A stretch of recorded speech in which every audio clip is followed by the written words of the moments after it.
Durante la Segunda Guerra Mundial se presenciaron atrocidades y violaciones masivas de los derechos humanos, como el Holocausto y el maltrato de los prisioneros de guerra.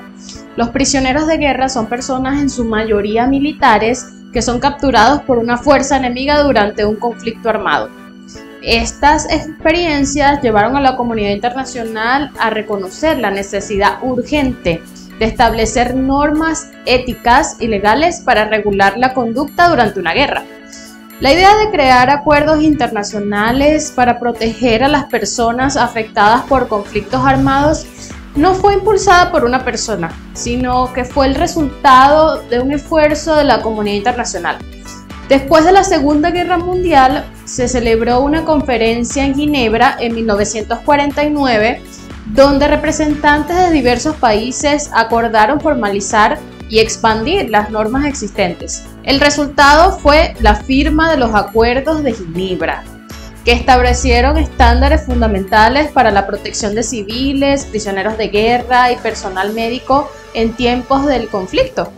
Estos acuerdos reflejaron un esfuerzo colectivo para prevenir la repetición de las atrocidades presenciadas durante la Segunda Guerra Mundial y de alguna forma humanizar un poco la conducta en el campo de batalla. En este video hablaremos de los 4 convenios o acuerdos de Ginebra y las violaciones a estos acuerdos. Yo soy Kimberly Moreno y no te olvides de suscribirte al canal. El convenio 1 hace referencia al Tratado de los Heridos y Enfermos. En este establece la obligación de proteger a los heridos y enfermos de las Fuerzas Armadas, sin ninguna distinción desfavorable basada en raza, religión u opinión pública.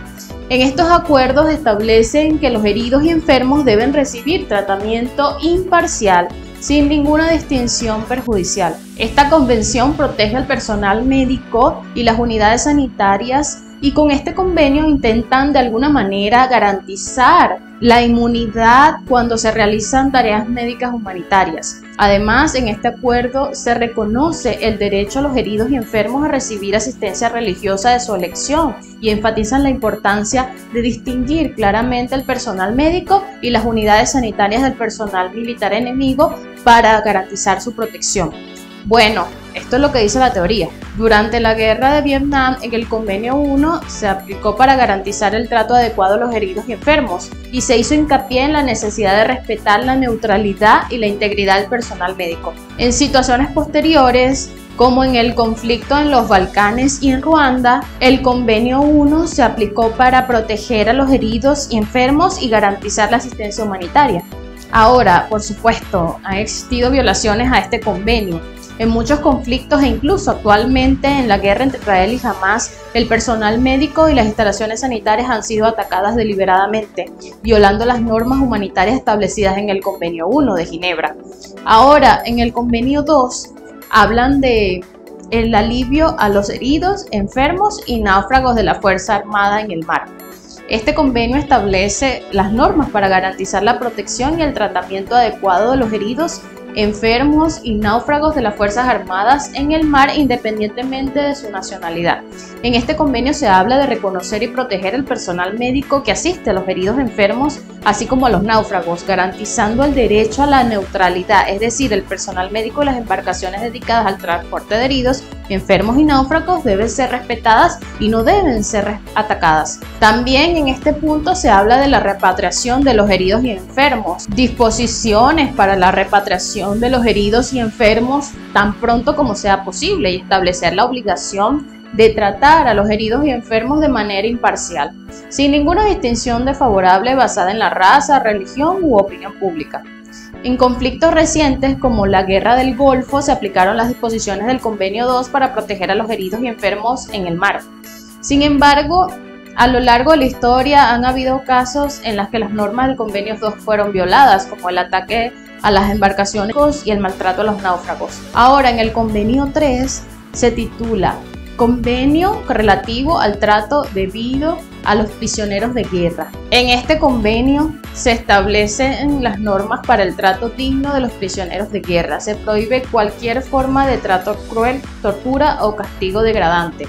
También se reconocen los derechos fundamentales de los prisioneros de guerra, incluyendo respeto a la persona, su honor, sus convicciones religiosas y prácticas culturales. También se definen las condiciones bajo las cuales una persona puede ser considerada como un prisionero de guerra y establece que deben ser tratados como tales hasta que puedan determinarse su estatus de manera legal. Ok, en este convenio se definen las condiciones bajo las cuales una persona puede ser considerada como un prisionero de guerra y establece que pueden ser tratados como tales hasta que se determine su estatus de manera legal, y se debe garantizar a los prisioneros de guerra el acceso a la asistencia médica, así como también establece la obligación de permitir la visita de delegados del Comité Internacional de la Cruz Roja. En este convenio también tienen presentes la protección especial a las mujeres y niños prisioneros de guerra, donde el convenio les asegura, mientras se cumpla, las condiciones adaptadas a su género y edad.